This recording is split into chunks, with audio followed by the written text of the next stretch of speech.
Assalamualaikum warahmatullahi wabarakatuh.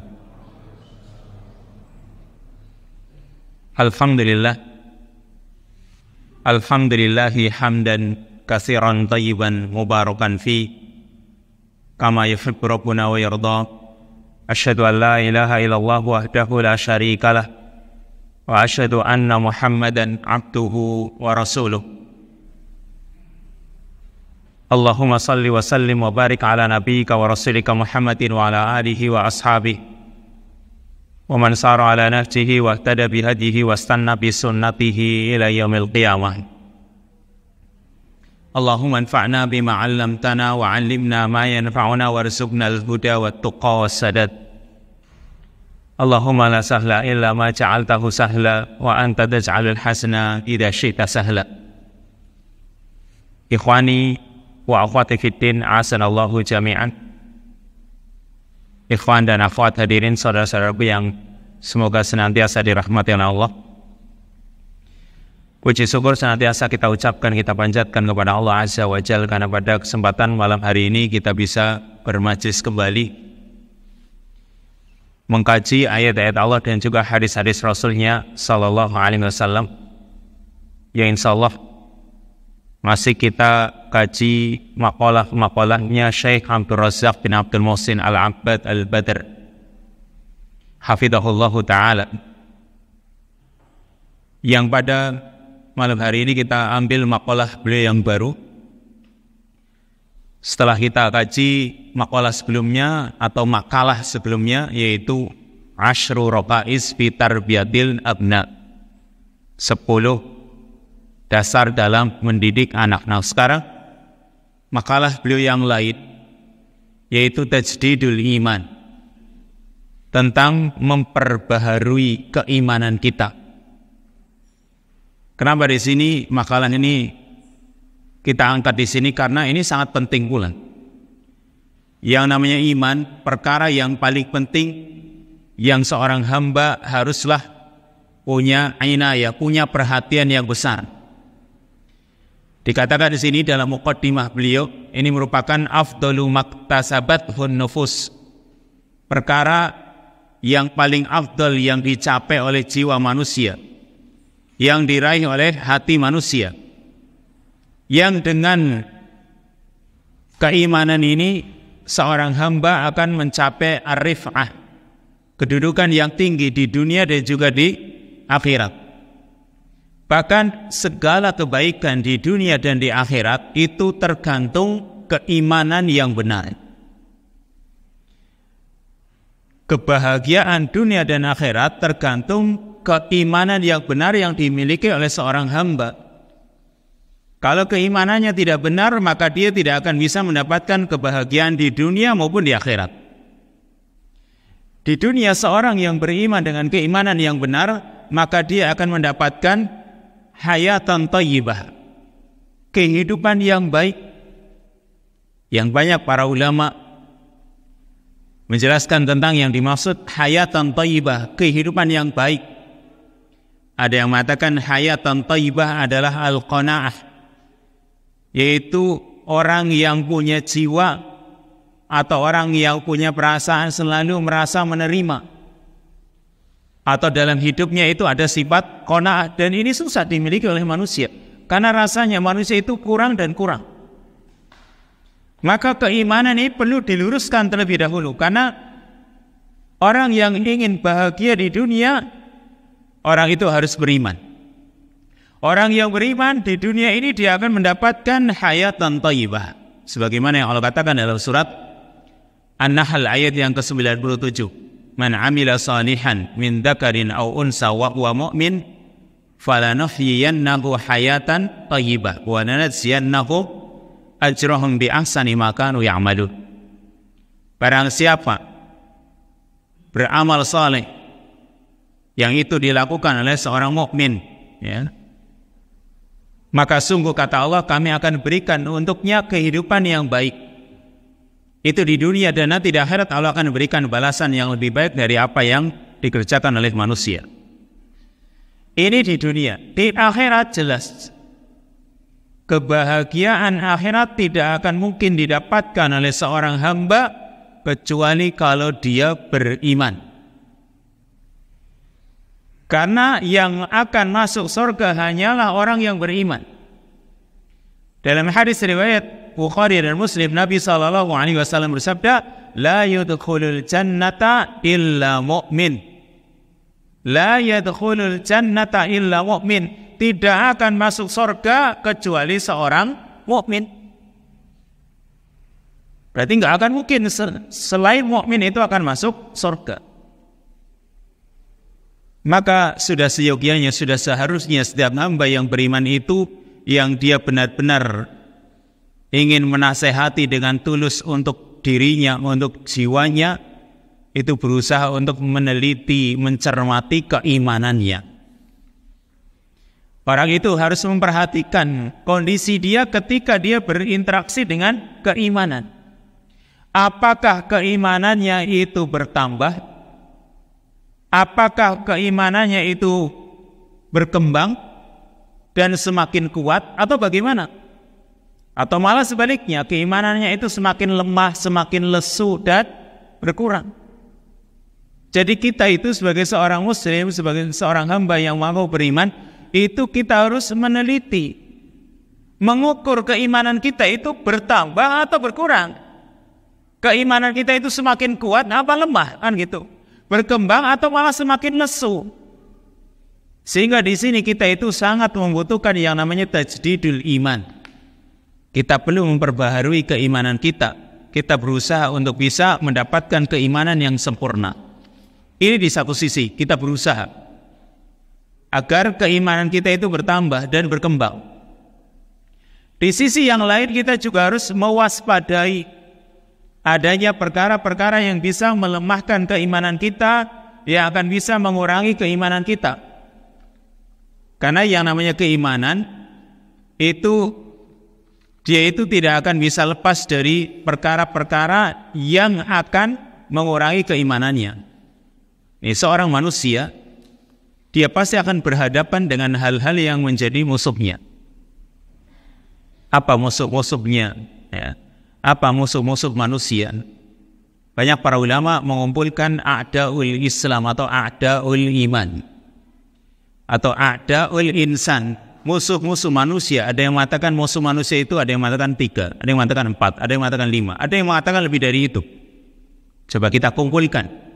Musuh-musuh kita itu siapa sih? Kita sebagai manusia, musuh kita apa? Atau musuh kita itu siapa? Yang pertama, syaitan. Ini musuh terberat kita, terbesar kita, yang terus ada sampai hari kiamat. Di banyak ayat Allah mengatakan, inna syaitana lakum aduwwun fattakhiduhu aduwwa. Sesungguhnya setan itu adalah musuh bagi kalian. Atau inna syaitana lil insani kana aduwwan mubina.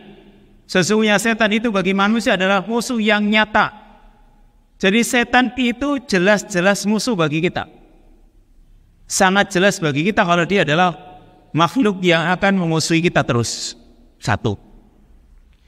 Yang kedua di sini yaitu korona asu, teman-teman yang jelek. Ya, teman bergaul kita yang tidak baik. Karena Allah Subhanahu wa taala mengatakan al-akhilla yauma idzin ba'duhum li ba'din aduwwun illal muttaqin.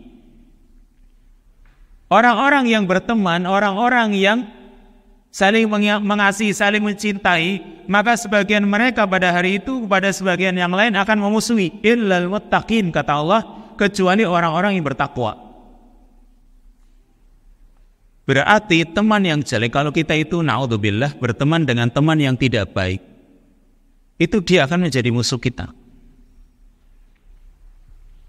terutama nanti di akhirat akan saling memusuhi. Maka kalau ada teman yang mengajak kepada kemaksiatan, ini bisa lebih berbahaya dari syaitan, dari setan, dari bangsa jin ini, ya. Teman yang jelek dari bangsa manusia ketika dia mengajak kita kepada kemaksiatan, kadang lebih berbahaya daripada setan bangsa jin. Kenapa? Karena dorongannya kadang lebih kuat, lebih besar. Kalau setan dari bangsa jin itu dia itu nggak nampak bagi kita, dan dia itu selalu mendorong dalam diri kita. Tapi ini nggak nampak. Sedangkan yang nampak kadang itu dorongannya itu lebih kuat. Apalagi terus mengiming-imingi sesuatu yang juga nampak, sehingga kadang teman yang jelek ini musuh yang juga sulit untuk dihadapi. Kemudian yang ketiga yaitu an-nafsul ammarah bis-su'. Jiwa yang selalu menyuruh untuk melakukan kejelekan. Dalam diri kita ada jiwa, hati yang dia itu kadang selalu menyuruh untuk melakukan kejelekan, yang disebut dengan nafsu ammarah. Yang Allah katakan di dalam ayatnya itu adalah musuh kita, wa amma man khafa maqama rabbih wa nahanna nafsa 'anil hawa fa innal jannata hiyal ma'wa. Adapun orang yang takut terhadap maqam Rabbnya, kedudukan Rabbnya, wa nahan nafsa 'anil hawa, dan menghalangi jiwa ini dari keinginan-keinginannya, maka surga yang akan menjadi tempat tinggalnya. Ini yang ketiga, an-nafsu ammarah bis-su'. Dan ada yang mengatakan al-hawa juga masuk nafsu. Kadang kita itu mengartikan hawa nafsu, padahal kadang para ulama membedakan antara an-nafsu dan al-hawa, karena al-hawa itu keinginan. An-nafsu ya nafsu yang ada dalam diri kita, tapi seringnya hawa nafsu kan digabung jadi satu. Berikutnya yang keempat yaitu al-jahal. Kejahilan ini menjadi musuh kita. Bahkan kejahilan itu bisa menjadikan pemiliknya melakukan sesuatu yang itu tidak dilakukan oleh orang lain. Kenapa? Karena kejahilan yang ada dalam dirinya. Orang yang jahil, orang yang tidak punya ilmu, kadang dia bisa melakukan sesuatu yang orang lain atau orang yang berilmu nggak bisa melakukannya. Ini karena kejahilan. Dan kejahilan ini musuh kita, makanya kita itu berusaha untuk menghilangkannya. Dan nanti beberapa tahapan-tahapan atau beberapa poin-poin supaya kita itu mentajdid, memperbaharui keimanan kita, yang nanti akan dijelaskan oleh Syekh Abdul Razak. Ini sangat banyak sekali, mungkin sedikit-sedikit, tapi di situ ada poin-poin yang penting, terutama di sini masalah kejahilan. Itu benar-benar harus dihilangkan dari diri kita. Kalau kejahilan atau ketidaktahuan itu tetap ada dalam diri kita, apalagi kita merasa jahil pun tidak merasa jahil, ini berbahaya. Kalau kita itu tidak mengetahui suatu hukum misalnya, kok kita itu tenang saja, nggak ada keinginan, maka sungguh ini berbahaya. Kenapa? Nanti perkara-perkara yang lain juga akan merasa nggak apa-apa, saya nggak tahu permasalahan ini, nggak apa-apa. Padahal ini permasalahan sering dihadapi dalam kehidupan sehari-hari. Maka kejahilan yang seperti ini itu sangat disayangkan, dan ini menjadi musuh manusia. Kemudian yang kelima, al-i'lamul fasid, informasi yang merusak. Informasi yang merusak, yang ini banyak menimpa masyarakat di zaman sekarang, di mana banyak informasi-informasi yang tersebar luas di dunia maya dan juga dunia yang nyata ini. Banyak informasi-informasi yang palsu yang ini menimpa anak-anak muda zaman sekarang, sehingga ini menjadi musuh bagi mereka yang benar-benar susah untuk menghilangkannya. Dan masih banyak yang lain seperti fitnah dunia, juga termasuk musuhnya manusia. Fitnah dunia, ada harta, ada kekuasaan, ada wanita, yang kadang membuat orang ini buta dengan keimanannya. Di depannya ada fitnah kekuasaan misalnya, yang kalau dia bisa mendapatkannya, dia berpikir bisa mendapatkan kekayaan, bisa mendapatkan harga diri dan lain sebagainya. Lalu kadang dia menjual keimanannya, atau keimanannya tidak bisa mengantisipasi masalah kekuasaan ini. Berarti di sini dunia ini atau fitnah dunia ini menjadi musuh baginya. Yang semua perkara ini tadi, ya, musuh-musuh manusia, ini semua akan membuat lemahnya iman, membuat iman itu berkurang, sehingga butuh dorongan yang kuat Butuh usaha yang kuat untuk mendorong keimanan kita. Al-Imam Al-Hakim meriwayatkan di dalam kitabnya Al-Mustadrak, dan juga Al-Imam At-Tabrani meriwayatkan pula di dalam kitab Al-Mu'jamul Kabir hadis dari Abdullah bin Amr bin As. Dia mengatakan, qala Rasulullah sallallahu alaihi wasallam, Rasulullah sallallahu alaihi wasallam bersabda, innal imana la yakhlaqu bi jawfi ahadikum kama yakhlaqus saubu fas'alullaha an yujaddidal iman fi qulubikum. Kata Nabi SAW, sesungguhnya iman itu la yakhlaq, dia akan menjadi usang. Iman itu bisa menjadi lemah. Fi jawfi ahadikum, di dalam diri masing-masing kalian. Kama yakhlaqus saub, sebagaimana usangnya pakaian atau baju. Kita sadari baju kita itu dalam beberapa hari, dalam beberapa bulan, atau dalam beberapa tahun itu pasti akan mengalami pudar, akan mengalami usang, lapuk.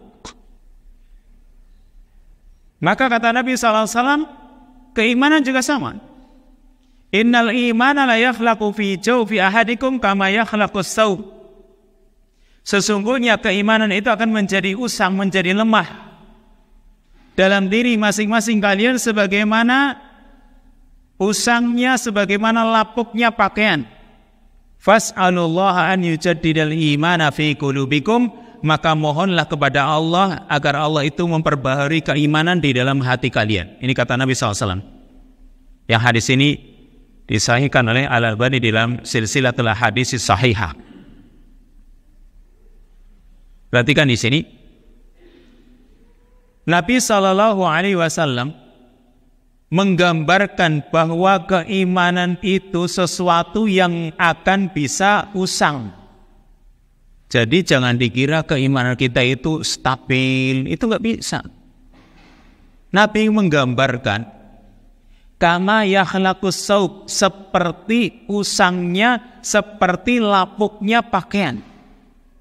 Ini digambarkan oleh Nabi dengan sesuatu yang bisa mengalami perubahan, tidak tetap dengan satu keadaan. Nih. Jadi Nabi itu ingin menggambarkan keimanan dengan sesuatu yang nyata yang bisa dilihat oleh manusia. Karena keimanan, kan kita nggak bisa melihat keimanan kita segede apa, kita nggak ngelihat. Ini sesuatu yang abstrak. Maka Nabi ingin menggambarkannya itu dengan sesuatu yang bisa dilihat oleh manusia, yang konkret, yang nyata. Apa? Pakaian. Dan pakaian ini kita lihat dia bisa mengalami perubahan. Dia tidak tetap dengan satu keadaan. Dan itulah keimanan. Dia bisa naik, bisa turun, bisa bertambah, bisa berkurang. Terjadi perubahan dalam keimanan kita. Kalimat yakhlaqu kama yakhlaqus saub ay yabla wa yad'uf. Pakaian itu bisa usang, bisa lemah, dan bisa mengalami kekurangan. Dan seperti itu pula yang namanya keimanan. Maka ya jadi pertanyaan, mengapa ya, atau kenapa keimanan itu kok bisa usang, bisa lemah, dan bisa berkurang? Dikatakan di sini oleh Syekh Abdul Razak, min jarra'i ma qad yaqa'u fihi al-mar'u min ma'asin wa asam. Yang itu disebabkan karena perkara yang menarik, membawa pada perkara-perkara yang bisa menjerumuskan manusia kepada maksiat dan dosa. Artinya orang itu terbawa kepada perkara yang bisa menjerumuskan orang itu pada maksiat dan dosa. Dan yang dia jumpai di dalam kehidupan dunia ini berupa mulhiyat waswarif mutanawwi'ah tusarrifuhu anil iman atau tusrifuhu anil iman. Yang dijumpai oleh manusia di dalam kehidupan dunia ini min mulhiyat, berupa perkara-perkara yang bisa melalaikan, waswarif mutanawwi'ah, dan bermacam-macam perkara yang bisa memalingkan anil iman, dari keimanan.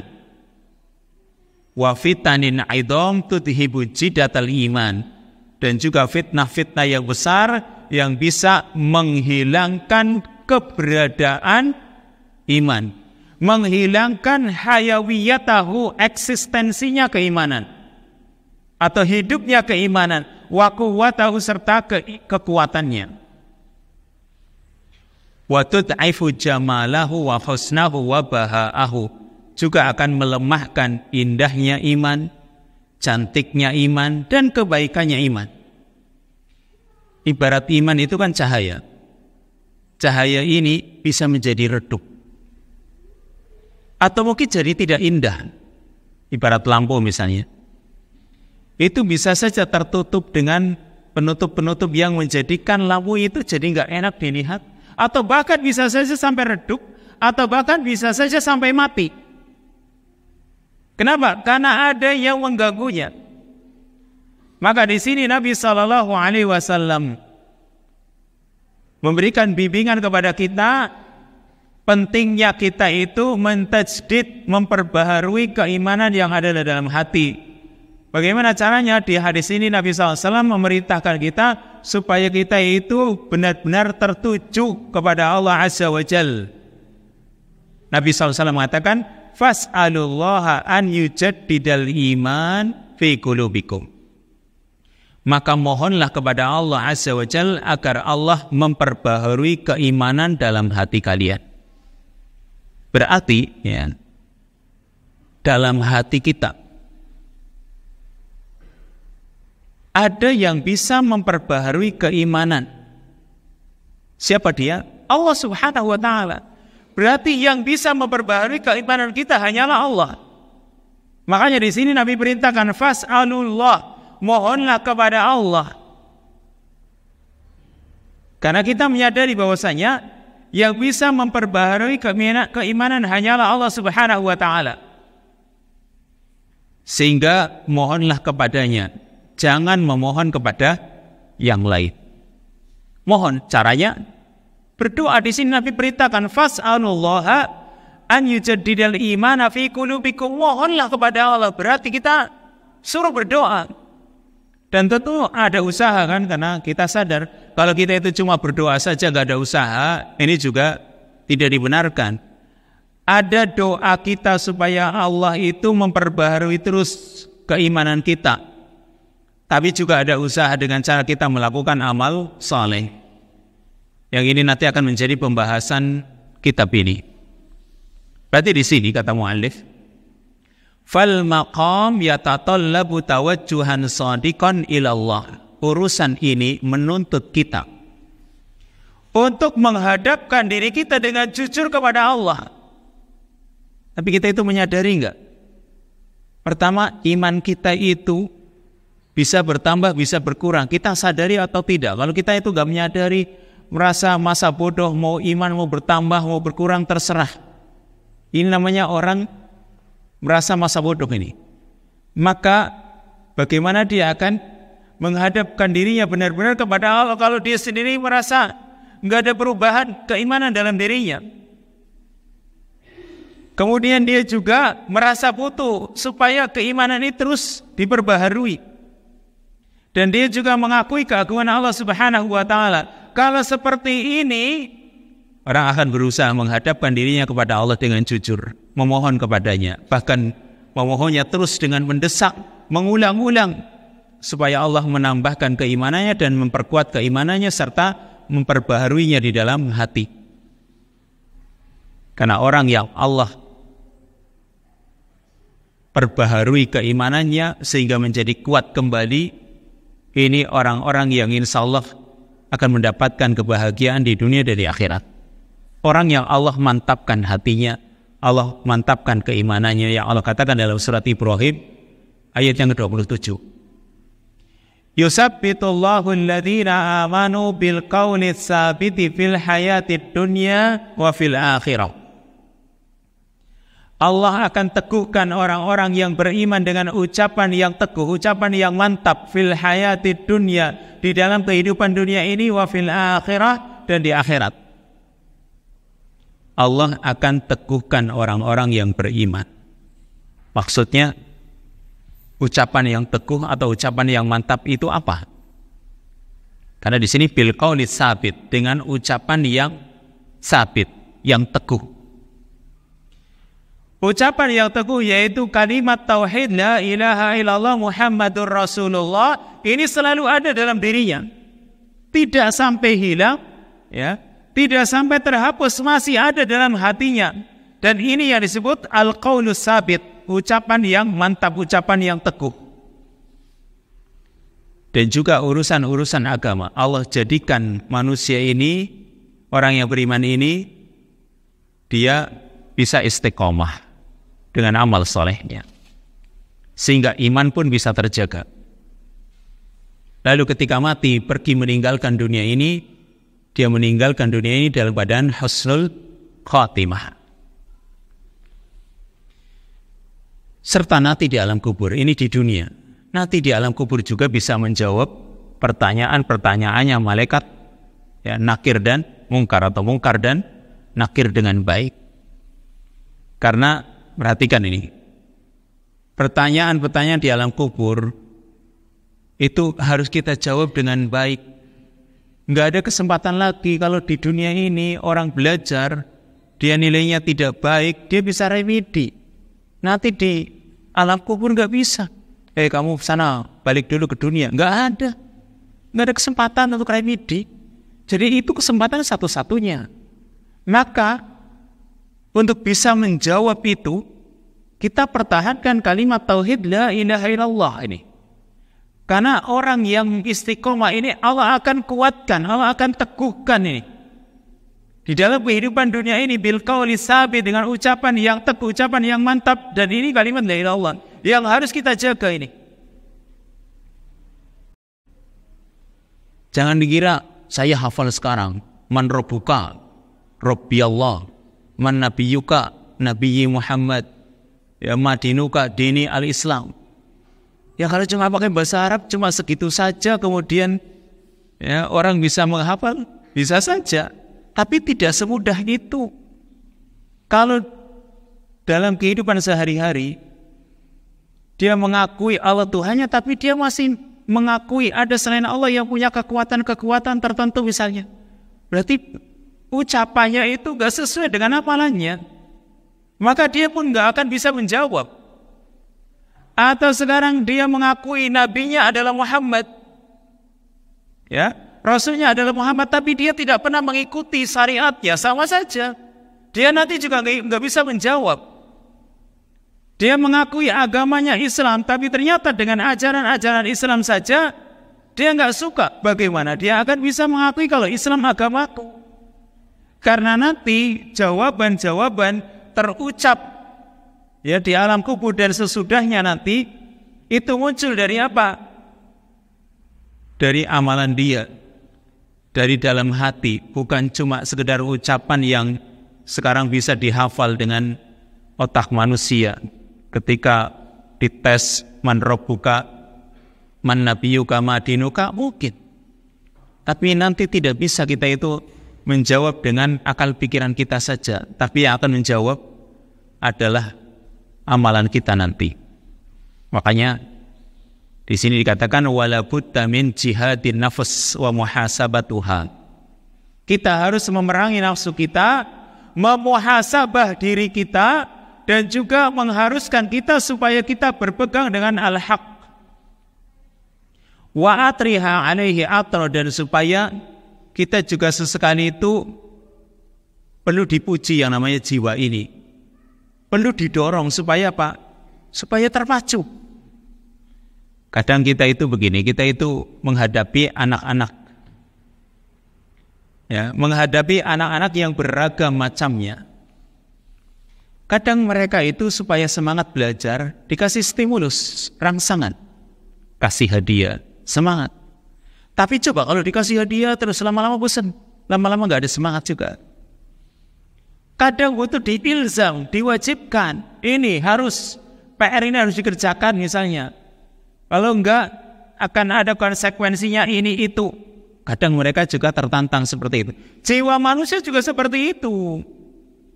Ya. Jiwa kita itu butuh kita hadapi. Makanya di sini perlu dimuhasabah, perlu dilawan.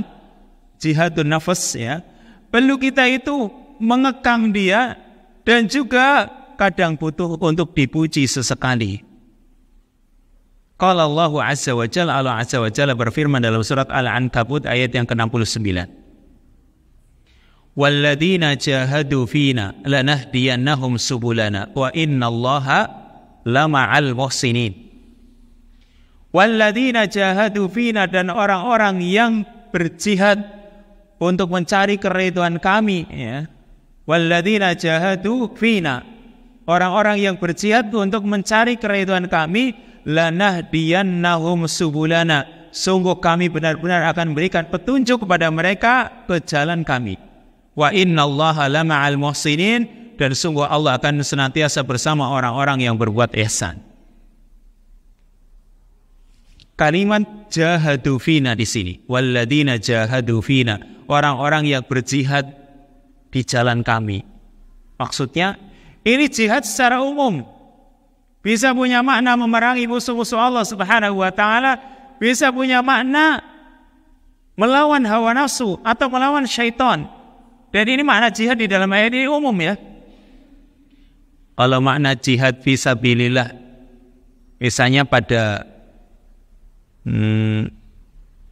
mustahik zakat atau masrifus zakat, orang-orang yang berhak menerima zakat kan ada di sana ya. Wa fi sabilillah wa ibnis sabil kan gitu. Ada fi sabilillah. Mungkin khilaf para ulama. Banyak yang menguatkan fi sabilillah di situ yang berhak mendapatkan zakat, yaitu yang berjihad di jalan Allah dengan berperang. Sehingga yang lain tidak. Meskipun ada juga ulama yang mengatakan fi sabilillah di situ jihad punya makna umum. Itu kalau ayat-ayat itu. Tapi kalau ayat ini jelas kalimatnya umum. Walladzina jahadu fina lanahdiyannahum subulana, dan orang-orang yang berjihad di jalan kami. Maksudnya dia berjuang untuk mencari keridhaan kami, kata Allah, lanahdiyannahum subulana, sungguh akan kami berikan petunjuk ke jalan-jalan kami yang benar ini. Berarti di sini jihadnya umum. Orang ingin menempuh keridhaan Allah atau menempuh jalan mencari keridhaan Allah, Allah akan berikan petunjuk. Dan Allah akan senantiasa bersama orang-orang yang berbuat baik.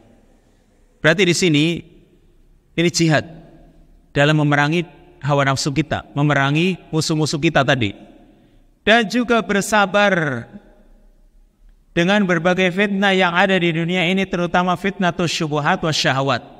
Dikatakan di sini wala buta aidan minal hadari syadid minal fitan. Juga orang harus waspada dari berbagai fitnah, wala siyama fi hadzal zaman, terutama di zaman sekarang ini di mana banyak fitnah itu bertebaran, yang semua itu akan melemahkan keimanan. Bahkan bal kasirun minha ta'ti 'ala din min asasihi. Bahkan fitnah ini kadang menghancurkan agama ini dari dasar. Mengurangi agama ini dari pokoknya. Kalau sudah pokoknya dikurangi, berarti alamat yang tidak baik. Karena kalau iman itu dari pokoknya kok sudah rusak, bahaya sekali. Dari dasarnya sudah hancur, wah ini sangat berbahaya. Karena bisa saja imannya itu hilang secara keseluruhan. Padahal dikatakan di sini, wal imanu asmanu syai'in fil wujud. Iman ini adalah perkara yang paling berharga di alam semesta ini. Wa aghla kanzin fi hadzal dunya, harta simpanan yang paling mahal di dunia ini. Yang barang siapa kehilangan keimanan, berarti dia kehilangan kehidupan yang hakiki.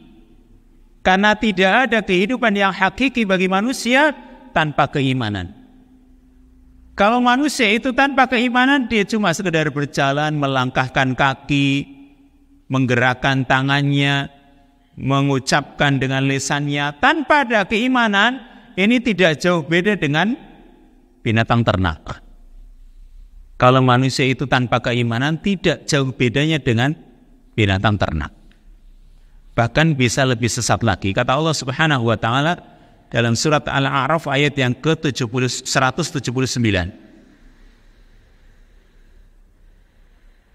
yang kalau manusia itu seperti binatang ternak, bahkan lebih sesat lagi, ini akan membawa kepada kebinasaan, kesengsaraan yang abadi, yaitu masuk neraka jahanam. Allah mengatakan dalam surat Al-A'raf ayat yang 179, walaqad dzara'na li jahannama katsiran minal jinni wal ins lahum qulubun la yafqahuna biha wa lahum a'yunun la yubsiruna biha wa lahum adanun la yasma'una biha ulaika kal an'ami bal hum adall ulaika humul ghafilun. Kata Allah, walaqad dzara'na li jahannama katsiran minal jinni wal ins, dan sungguh kata Allah, akan kami isi neraka jahanam itu dengan kebanyakan bangsa jin dan manusia. Ini kata Allah, akan kami isi neraka jahanam itu dengan kebanyakan bangsa jin dan manusia. Kenapa mereka kok bisa menjadi isinya neraka jahanam? Kata Allah, lahum qulubun la yafqahuna biha. Mereka punya hati, tapi tidak bisa memahami dengan hati mereka.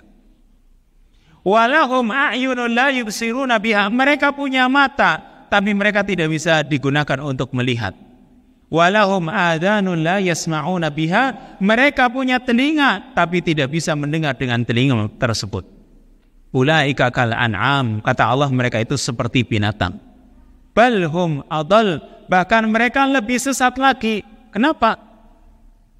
Kalau binatang pantas, dia nggak punya akal.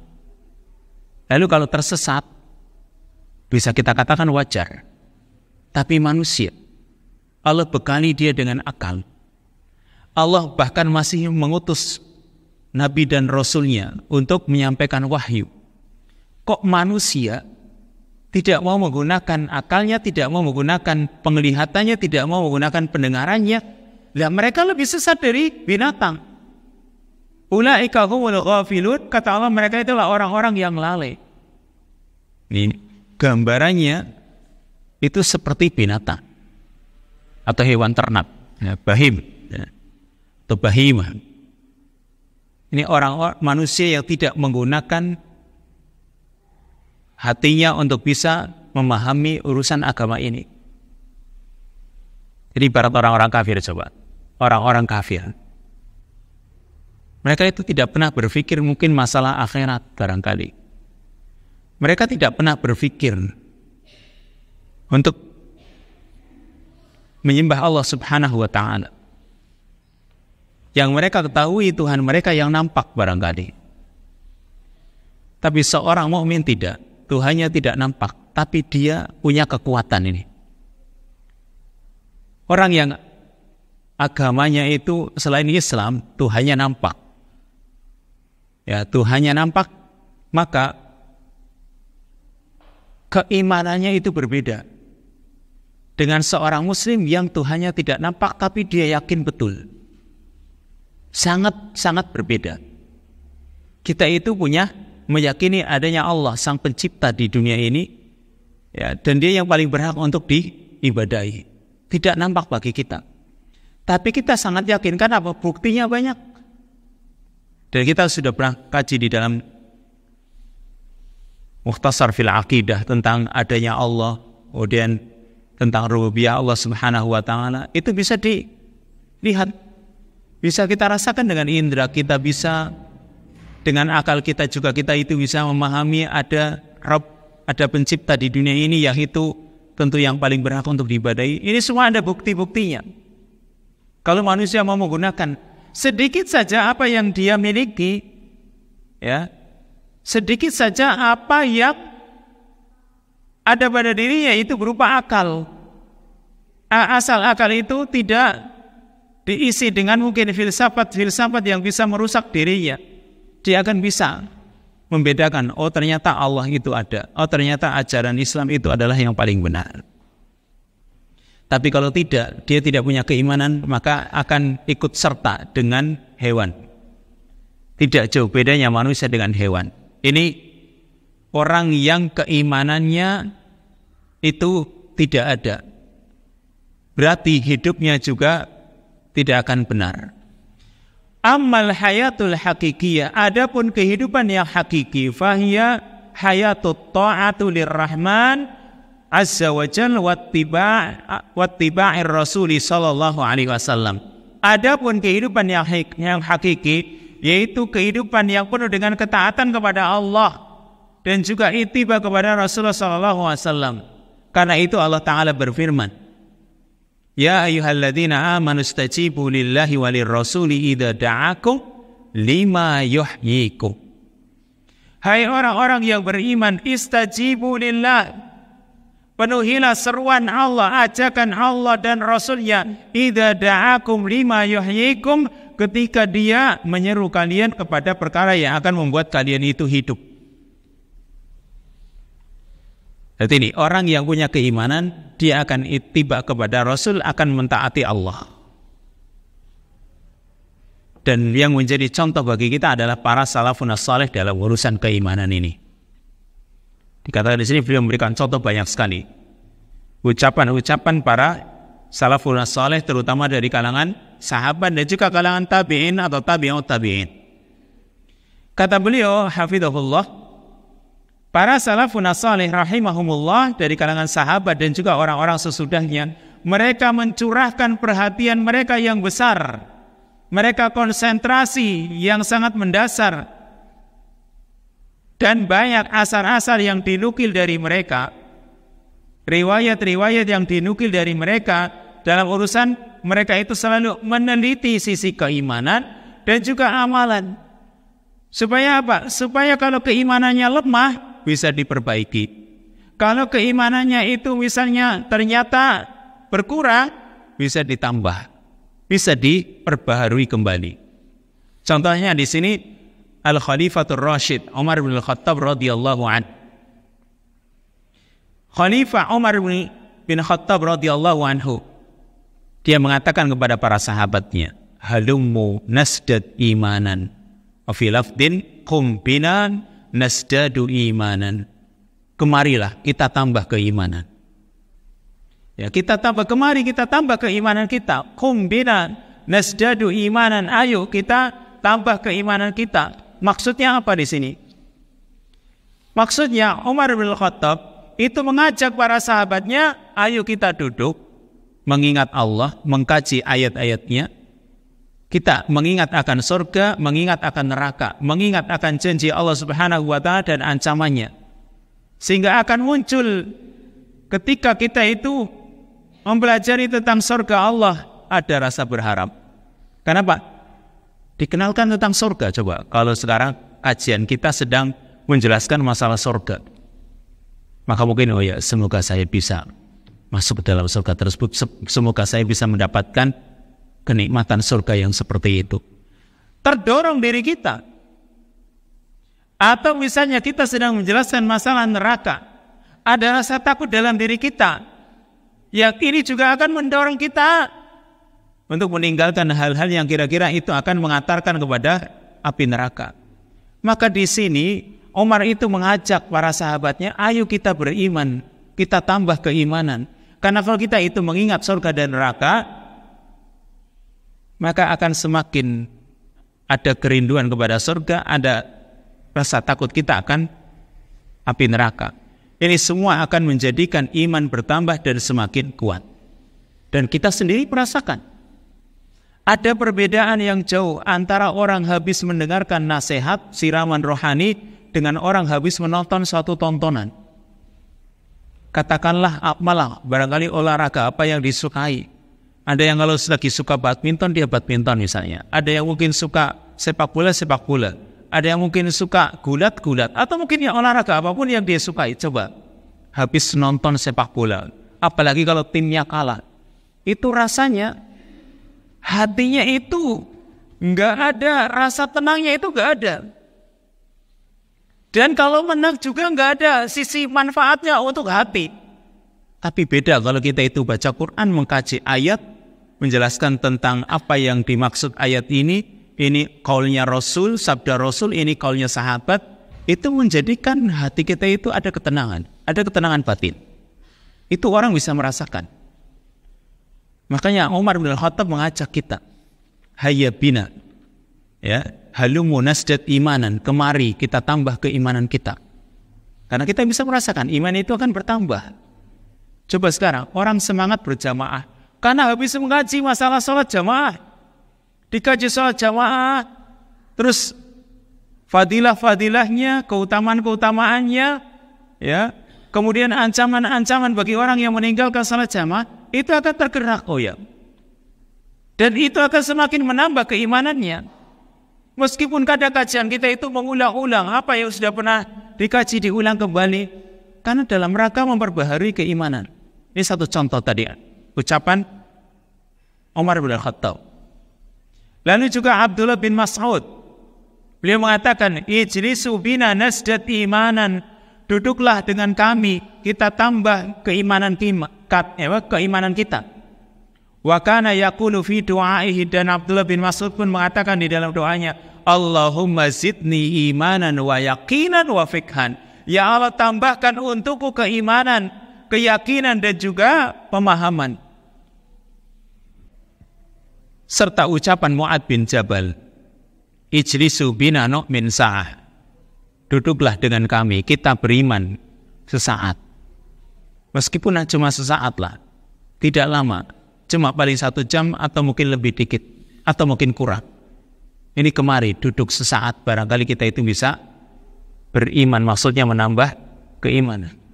Atau Abdullah bin Rawahah,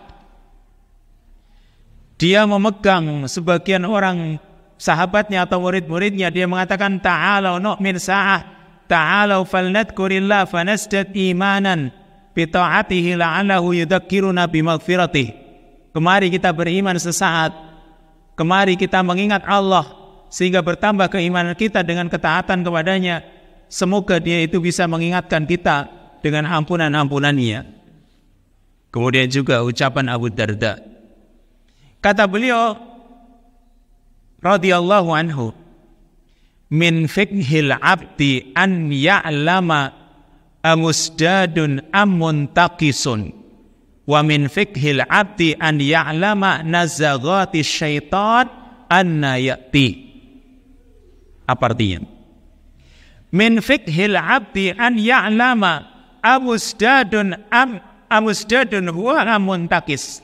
Termasuk pemahaman seorang hamba, ya, pemahaman seorang hamba itu punya fikih, punya pemahaman yang benar, yaitu an ya'lama, agar hamba ini menyadari, amusdadun huwa, apakah imannya bertambah, amuntaqisun, ataukah berkurang. Kalau dia memahami, oh iman bertambah, oh iman berkurang, kalau dia pahami seperti itu, berarti dia punya fikih, punya pemahaman.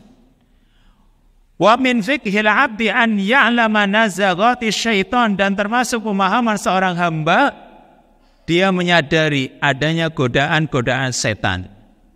Anna ta'ti, bagaimana bisa godaannya setan itu datang kepada dirinya. Dia sadari, oh ini godaan setan di sini nih, karena urusan harta ini yang selama ini melalaikan saya ini. Hanya gara-gara keuntungan yang sedikit ternyata bisa melalaikan saya. Atau mungkin ini loh urusan anak, oh ini urusan pekerjaan, oh ini banyak. Ternyata ini banyak yang melalaikan misalnya. Berarti orang ini punya fikih, punya pemahaman, sehingga semoga itu bisa meluruskan dirinya. Yaitu maksudnya di sini pemahaman seorang hamba, dia melihat dalam urusan keimanannya apakah bertambah atau berkurang. Karena banyak manusia yang berkurang keimanannya tapi dia tidak menyadari. Dan ini menunjukkan lemahnya pemahaman dia, ilmunya dia. Lalu Umar bin Hubayb al-Khatmi radhiyallahu anhu. Umar bin Hubayb al-Khatmi radhiyallahu anhu yaqul, dia mengatakan, al-imanu yazidu wa yanqus, faqila wa ma ziyadatuhu wa nuqsanuh. Kata Umair, iman itu bisa bertambah dan berkurang. Lalu ditanya, apa yang menyebabkan iman itu bertambah dan apa yang menyebabkan iman itu berkurang? Qala, dia menjawab, idza dzakarna Allah azza wa jalla wa hamidnahu wa sabbahnahu fadzalika ziyadatuh. Kalau kita mengingat Allah, berzikir kepadanya, memujinya, dan kita bertasbih, maka itu adalah salah satu bukti tambahnya iman. Jadi kalau kita itu dalam kehidupan sehari-hari banyak memuji Allah, banyak mengingat Allah, ini adalah tambahnya keimanan. Wa idza ghafalna wa dhayya'na wa nasina, kalau kita lalai, kita menyia-nyiakan, kita sampai lupa, maka itu adalah tanda kurangnya keimanan. Dan masih banyak perkataan para ulama yang lain. Ya, saya cukupkan, masih ada banyak, tapi saya cukupkan 2 lagi. Wasu'ila Abdurrahman bin Amr al-Auza'i, al-Imam al-Auza'i ini. Dia ditanya tentang keimanan. Ayazidu, apakah keimanan itu bisa bertambah? Qala, dia menjawab, na'am. Hatta yakuna kal jibal. Iman itu bisa bertambah sampai seperti gunung gedenya. Lalu kila, ditanya lagi, afayanqus, apakah iman itu juga akan bisa berkurang? Qala, dia pun menjawab, na'am. Hatta la yabqa minhu syai', sampai keimanan itu tidak ada sama sekali. Berarti bisa saja iman itu hilang lenyap, nggak ada sisanya sama sekali. Seperti keadaan orang-orang kafir. Mereka itu nggak punya keimanan, hilang gitu loh. Ya. Bayangkan seperti misalnya orang itu kok menghina Nabi SAW. Kira-kira ada nggak keimanan dia? Nggak ada. Kalau Nabi Muhammad itu sudah dihina, jelas Islam bagi dia, ajarannya jelas ditolak. Kenapa? Nabinya saja sudah dihina. Makanya orang yang sampai menghina Nabi itu termasuk pembatal keislaman. Kalau Nabi saja sudah dihina, ajarannya jelas akan ditolak. Yang berarti dia nggak punya keimanan sama sekali. Atau misalnya orang melakukan kesyirikan ya. Dia pergi ke dukun, bertanya kepada dukun tentang perkara gaib, misalnya barang hilang barangkali, atau mungkin jodohnya, atau mungkin apa saja. Dia tanya ke dukun, lalu percaya.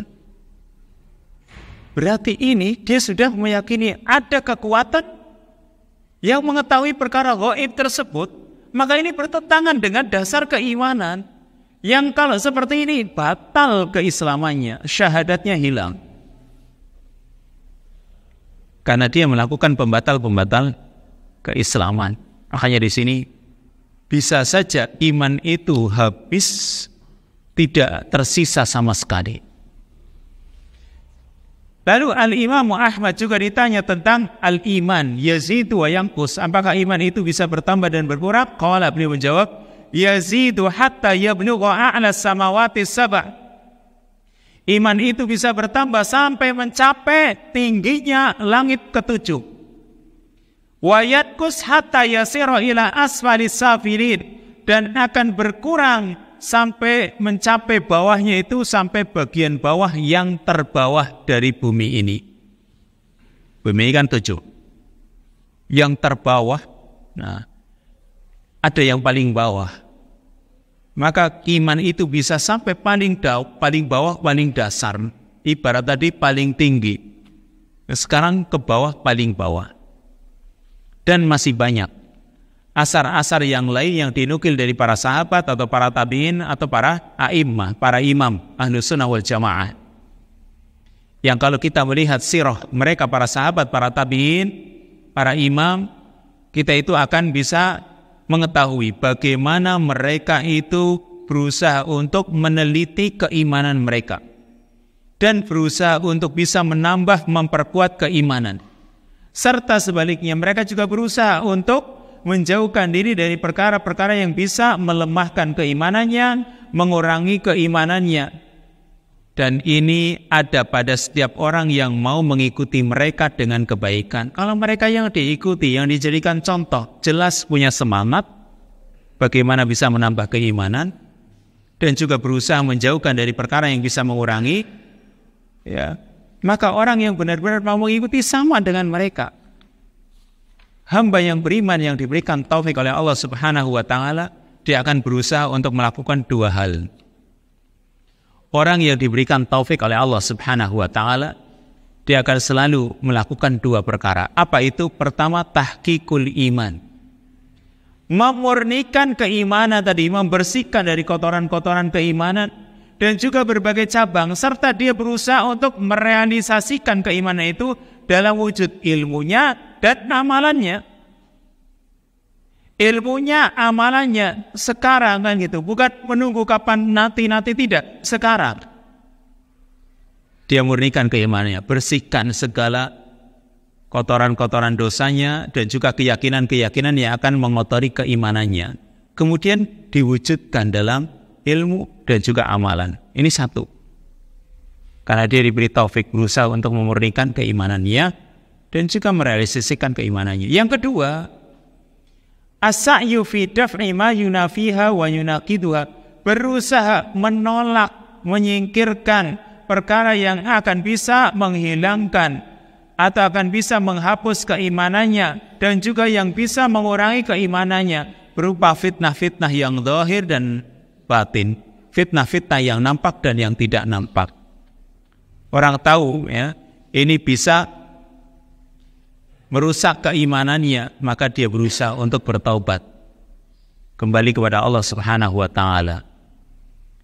Dan orang yang ingin merealisasikan keimanannya tadi ya, maka dia pun akan berusaha pula untuk memaksa dirinya atau berusaha mengobati dirinya, membuat terapi pada dirinya supaya dia itu bisa memurnikan keimanannya dan juga mewujudkan dalam ilmu dan amalannya. Maka ini penting, dua perkara ini ya, yaitu memurnikan keimanan dan merealisasikan dalam wujud ilmu dan amal, serta berusaha untuk menolak perkara-perkara yang akan bisa menghilangkan atau membatalkan keimanannya serta bisa mengurangi keimanannya. Maka di sini ini butuh usaha kita. Sehingga nanti akan diterangkan di sini secara umum tentang perkara-perkara yang akan menambah keimanan dan juga perkara-perkara yang akan mengurangi keimanan. Nanti gambaran kitab ini secara umum ya, tentang faktor-faktor yang akan menambah keimanan dan juga faktor-faktor yang akan mengurangi keimanan kita. Ini gambaran dari kitab Tajdidul Iman ini. Meskipun poin-poinnya insyaallah singkat-singkat, tapi insyaallah kita lanjutkan pada kesempatan yang akan datang. Bismillahirrahmanirrahim. Ta'ala wa sallallahu wasallam ala nabiyina Muhammad wa ala alihi wa sahbihi ajma'in. Subhanakallahumma wa bihamdika asyhadu an la ilaha illa anta astaghfiruka wa atubu ilaik. Assalamualaikum warahmatullahi wabarakatuh.